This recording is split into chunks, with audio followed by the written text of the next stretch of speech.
English Renaissance scholar, father of experimental philosophy, Francis Bacon was known for his contribution to the field of law, scientific method, philosophy and politics. Francis ബേക്കൻ്റെ literary contributions നമുക്കറിയാവുന്ന പോലെ തന്നെ politics അദ്ദേഹത്തിൻ്റെ ലൈഫിനെ ഒരുപാട് സ്വാധീനിച്ചിട്ടുണ്ട്. After complete his law degree he become lecturer in legal studies. 1584 Francis Bacon was elected to parliament. അപ്പോൾ അതിനുശേഷം അദ്ദേഹം attorney general, Lord Chancellor of England, അങ്ങനെ ഒരുപാട് ഹൈ പൊസിഷനിൽ അദ്ദേഹം ഉണ്ടായിരുന്നു. പക്ഷേ പിന്നീട് ഒരു ബ്രൈബറി അക്യൂസേഷൻ ഉണ്ടാവുകയും then he was never allowed to sit in parliament again, അല്ലെങ്കിൽ അതിന് വീണ്ടും ആ ഒരു പൊസിഷനിലേക്ക് അദ്ദേഹത്തിന് തിരിച്ചു പോകാൻ കഴിയാതെ വരികയും ചെയ്തു.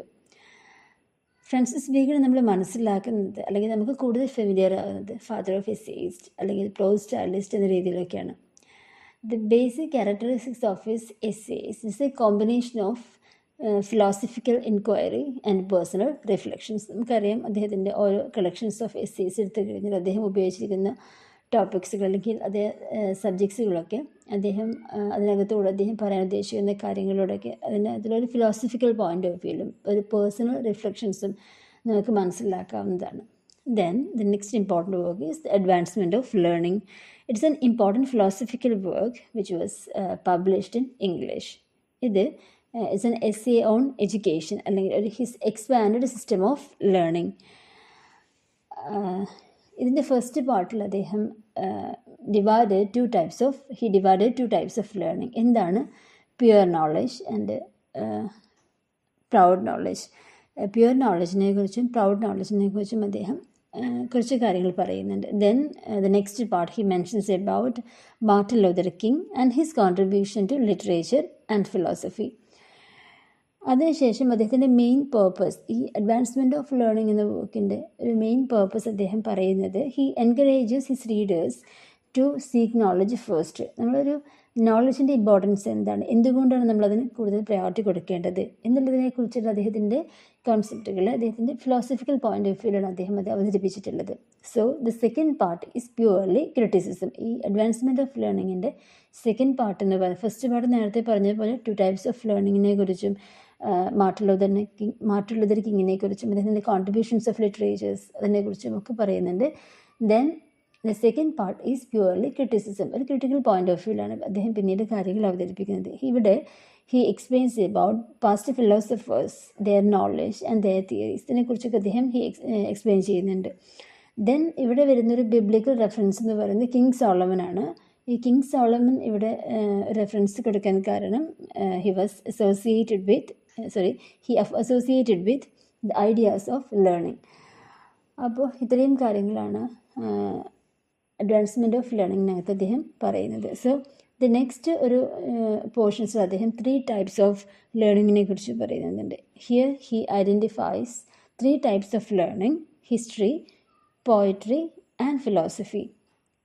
ഹിസ്റ്ററി നമുക്കറിയാം, it's a record of past events, so which is related to memory. Then the next one is poetry. Poetry എന്ന് പറഞ്ഞാൽ ക്രിയേറ്റിവിറ്റിയാണ്, ഇമാജിനേഷനാണ്, അല്ലെങ്കിൽ എക്സ്പ്രസ് അവർ ഐഡിയാസ്, അവർ emotions etcetera, so which is related to imagination.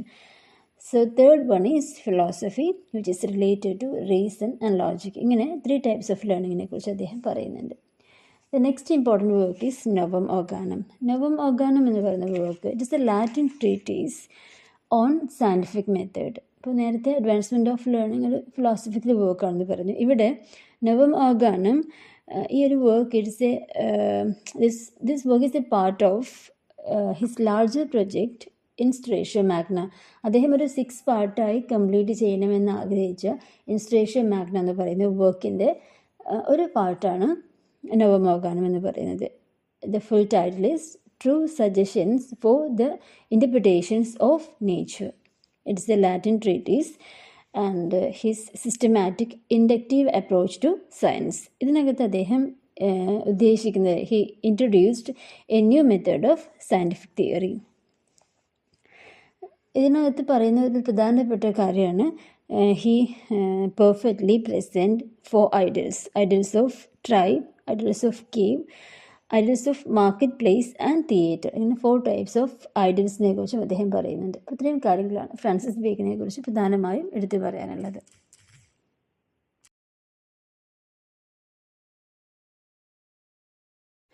Next one, Thomas Hobbes, 17th century English philosopher, founding father of modern political philosophy. Thomas Hobbes, known for his social contract theory and political thoughts. Social contract theory എന്ന് പറയുമ്പോൾ about the society and the relationship between rules, laws and why society needs them. അപ്പോൾ അദ്ദേഹത്തിൻ്റെ social contract theory ഈ സൊസൈറ്റിയുടെ importance അല്ലെങ്കിൽ സൊസൈറ്റിയെക്കുറിച്ചുള്ള അദ്ദേഹത്തിൻ്റെ കോൺസെപ്റ്റുകളും അതിനകത്തുള്ള ലോസും റൂൾസും ഇതിൻ്റെയൊക്കെ ഇമ്പോർട്ടൻസിനെ കുറിച്ചൊക്കെ അദ്ദേഹത്തിൻ്റെ സോഷ്യൽ കോൺട്രാക്ട് തിയറി അദ്ദേഹം ആദ്യമായി ഇൻട്രൊഡ്യൂസ് ചെയ്യുന്നത് അദ്ദേഹത്തിൻ്റെ ലെവ്യാത്തൻ എന്ന് പറയുന്ന വർക്കിനകത്താണ്. ദെൻ നേരത്തെ പറഞ്ഞു he known for his political thought. So his political philosophy which was dominated in 17th century and which continues to have a major influence today. ഇപ്പോൾ നമുക്കറിയാം തോമസ് ഹോബ്സിന് മുന്നേയുള്ള ഫസ്റ്റ് മേജർ പൊളിറ്റിക്കൽ തിങ്കറായിട്ടുള്ള മക്കിയാവെല്ലിയുടെ കോൺസെപ്റ്റുകളും തിയറീസും അതുപോലെ ഹോബ്സിന് ശേഷം വന്നുള്ള ജോൺ ലോക്സിൻ്റെ തിയറീസും ഒക്കെ ഇദ്ദേഹത്തിൻ്റെ ലൈഫിനെ ഒരുപാട് സ്വാധീനിച്ചിട്ടുണ്ട്. ദെൻ ഹിസ് ട്രാവൽ എക്സ്പീരിയൻസസ്, അദ്ദേഹത്തിൻ്റെ ഏർലി പീരീഡ്സിലെ കുറച്ച് കാര്യങ്ങൾ എടുത്ത് പറയുമ്പോൾ അദ്ദേഹത്തിൻ്റെ ട്രാവൽ എക്സ്പീരിയൻസ് ഒരുപാട് യാത്രകൾ ചെയ്ത ഒരാളാണ്. സോ ഇവിടെ ഒരു യാത്രയിൽ ഒരു യൂറോപ്യൻ ട്രിപ്പിൽ അദ്ദേഹം ഗലീലിയോ മീറ്റ് ചെയ്യുന്ന ഒരു കാര്യം പറയുന്നുണ്ട്. അപ്പോൾ അദ്ദേഹത്തിൻ്റെ ഗലീലിയോയുടെ സയൻറ്റിഫിക് ഡിസ്കവറീസ് അവരുടെ വർക്കുകൾ ഒക്കെ പിന്നീട് തോമസ് ഹോബ്സിനെ സ്വാധീനിച്ചിട്ടുണ്ട്. പക്ഷേ തോമസ് ഹോബ്സിൻ്റെ ഓട്ടോബയോഗ്രഫിയിൽ എവിടെയും ഗലീലിയോ മീറ്റ് ചെയ്തൊരു കാര്യത്തെക്കുറിച്ച് എടുത്ത് പറയപ്പെടുന്നില്ല എന്ന് പറയുന്നുണ്ട്. Then his field of study, ഇദ്ദേഹം history, theology, geometry, politics, philosophy ഒരുപാട് വൈഡ് ഏരിയയിൽ അദ്ദേഹത്തിൻ്റെ പ്രാവീണ്യം തെളിയിച്ചിട്ടുള്ള ഒരാളാണ്. സോ കൂടാതെ യൂറിപ്പിഡസിനെ പോലെയുള്ള ഫേമസ് ആയിട്ടുള്ള ചില റൈറ്റേഴ്സിൻ്റെ മെദിയ പോലെയുള്ള വർക്കുകളും അദ്ദേഹം ട്രാൻസ്ലേറ്റ് ചെയ്തിട്ടുണ്ട്. തോമസ് ഹോബ്സിൻ്റെ മേജർ വർക്കിനെ കുറിച്ച് പറയുമ്പോൾ first the elements of law 1640 അദ്ദേഹം എലമെൻറ്റ്സ് ഓഫ് ലോ എന്ന് പറയുന്ന വർക്ക് പബ്ലിഷ് ചെയ്യുന്നത്. Which is discussion towards political matters. ഒരു പൊളിറ്റിക്കൽ ഫിലോസഫിയാണ് അതിനകത്തുള്ളത്. പൊളിറ്റിക്കൽ സബ്ജക്റ്റാണ് അദ്ദേഹം ഇതിനകത്ത് പറയുന്നത്. ഇതിന് ചാൾസ് വണ്ണിൻ്റെയും അതുപോലെ പാർലമെൻറ്റും തമ്മിലുള്ള ഒരു കോൺഫ്ലിക്റ്റിന് റെസ്പോണ്ട് ചെയ്ത് എഴുതിയതാണെന്ന് പറയപ്പെടുന്നുണ്ട്. സോ എലമെൻറ്റ്സ് ഓഫ് ലോയുടെ ഫുൾ ടൈറ്റിൽ എന്ന് പറയുന്നത് natural and poetic. Then it is his first notable philosophical വർക്കാണ്. അപ്പോൾ അതിന് ശേഷം 1640 അതേ വർഷം തന്നെ ഇംഗ്ലണ്ടിൽ സിവിൽ വാർ ഉണ്ടാവുകയും അദ്ദേഹം പാരീസിലേക്ക് പോകാൻ നിർബന്ധിതനാവുകയും ചെയ്യുകയുണ്ടായി. ദെൻ നെക്സ്റ്റ് ഒരു ഇമ്പോർട്ടൻ്റ് വർക്കാണ് 1642 അദ്ദേഹം പബ്ലിഷ് ചെയ്തിട്ടുള്ള ഡി കേവ് എന്ന് പറയുന്നത്. ഈ ഡി കേവിൻ്റെ ഒരു പ്രത്യേകത എന്ന് പറയുന്നത് അദ്ദേഹത്തിൻ്റെ തോമസ് ഹോബ്സിൻ്റെ മേജർ വർക്കായിട്ടുള്ള എലമെൻറ്റ്സ് ഓഫ് ഫിലോസഫി എന്ന് പറയുന്ന വർക്കിൻ്റെ 3 പാർട്സിലെ 3rd പാർട്ടാണ് അദ്ദേഹം ആദ്യമായിട്ട് പബ്ലിഷ് ചെയ്യുന്നത്. അതാണ് ഡി കേവ് എന്ന് പറയുന്നത്. ഫസ്റ്റ് പാർട്ടും സെക്കൻഡ് പാർട്ടും പിന്നീടാണ് അദ്ദേഹം പബ്ലിഷ് ചെയ്യുന്നത്. സോ ഈ ഡി കേവ് 3 സെക്ഷനായിട്ട് അദ്ദേഹം ഡിവൈഡ് ചെയ്തിട്ടുണ്ട്. The 3 sections of De Cive, first one is liberty, second one is empire and third one is religion. അപ്പോൾ ഇതും ഒരു പൊളിറ്റിക്കൽ ഫിലോസഫി തന്നെയാണ്. ഇനി എലമെൻറ്റ്സ് ഓഫ് ഫിലോസഫിയുടെ ഫസ്റ്റ് 2 പാർട്ടിനെ കുറിച്ച് പറയുകയാണെങ്കിൽ ഡി കോപ്പറെ അതുപോലെ ഡി ഹോമിനെ, ഈ 2 പാർട്ടാണ് ആദ്യം പബ്ലിഷ് ചെയ്യേണ്ടിയിരുന്നത്. പക്ഷേ അദ്ദേഹം പബ്ലിഷ് ചെയ്തത് 3rd പാർട്ടായിട്ടുള്ള ഡി കേവ് ആണ്. അപ്പോൾ നേരത്തെ പറഞ്ഞു ഡി കേവ് ഒരു പൊളിറ്റിക്കൽ ഫിലോസഫിയാണെന്ന് പറഞ്ഞു. ഇനി ഫസ്റ്റ് പാർട്ടായിട്ടുള്ള ഡി കോപ്പറെ അതിനകത്ത് പറയുന്നത് കവർ ചെയ്തിട്ടുള്ള മേജർ ഇഷ്യൂസ് എന്ന് പറയുന്നത് ലോജിക്ക്, ലാംഗ്വേജ്, മെത്തേഡ്, മെറ്റാഫിസിക്സ്, അതുപോലെ മാത്തമാറ്റിക്സ്, ഫിസിക്സ്, ആ ടോപ്പിക്സിനെ കുറിച്ചൊക്കെയാണ് അദ്ദേഹം ഡിസ്കസ് ചെയ്യുന്നത്. ദെൻ സെക്കൻഡ് പാർട്ടായിട്ടുള്ള ഡി ഹോമിനെ അതിനകത്ത് he discussed about physiology and optics. അപ്പോൾ ഇത്രയും കാര്യങ്ങളാണ് പറയുന്നത്. ശ്രദ്ധിക്കുക, എലമെൻറ്റ്സ് ഓഫ് ഫിലോസഫിയുടെ 3rd പാർട്ട് ആദ്യം പബ്ലിഷ് ചെയ്തു. അതിനകത്ത് 3 sections ഉണ്ട്, ലിബേർട്ടി, എംപയർ ആൻഡ് റിലീജിയൻ. പിന്നെ നമ്മൾ പറയുന്നത് എലമെൻറ്റ്സ് ഓഫ് ഫിലോസഫിയുടെ 2 പാർട്ട്, ആദ്യത്തെ 2 പാർട്ടായിട്ടുള്ള ഡി കോപ്പറെ അതുപോലെ ഡി ഹോമിനെ, അത് രണ്ടും പിന്നീടാണ് അദ്ദേഹം പബ്ലിഷ് ചെയ്യുന്നത്. ദെൻ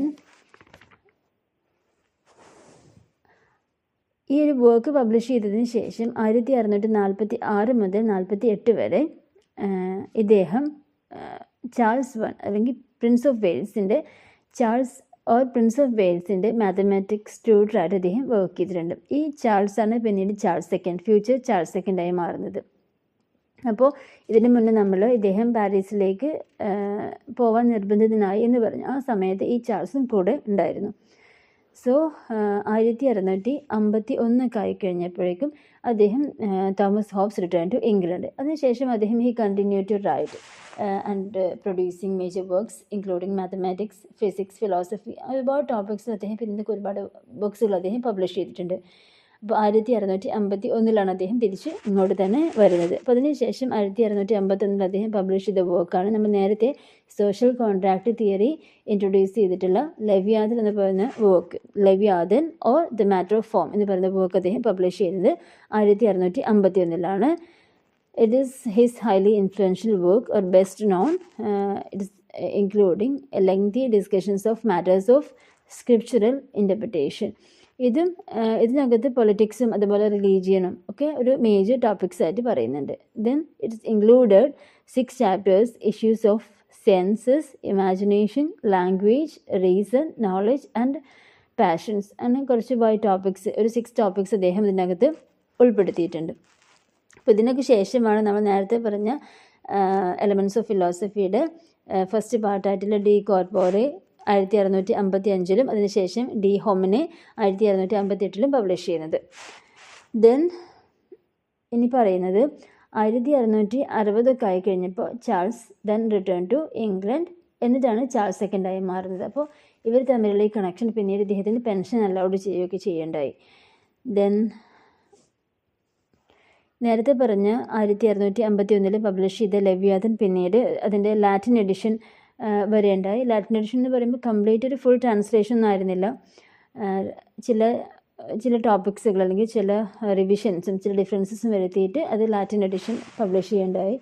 അതിനകത്തുള്ള ചില സിഗ്നിഫിക്കൻ്റ് ആയിട്ടുള്ള ചേഞ്ചസ് അദ്ദേഹം വരുത്തിയിട്ടുണ്ടായിരുന്നു. ഒരു കോൺട്രവേഴ്ഷ്യൽ ടോപ്പിക്സുകളൊക്കെ മാറ്റിയിട്ട് സിഗ്നിഫിക്കൻറ്റ് ചേഞ്ചസ് ഒക്കെ വരുത്തി അദ്ദേഹം പിന്നീട് അത് പബ്ലിഷ് ചെയ്യുകയാണ് ചെയ്തത്. 1670 ഒഡീസി ഇല്ലാഡ് ഒക്കെ അദ്ദേഹം ഹോംവർൻ്റെ വർക്കുകൾ ട്രാൻസ്ലേറ്റ് ചെയ്തിട്ടുണ്ട്.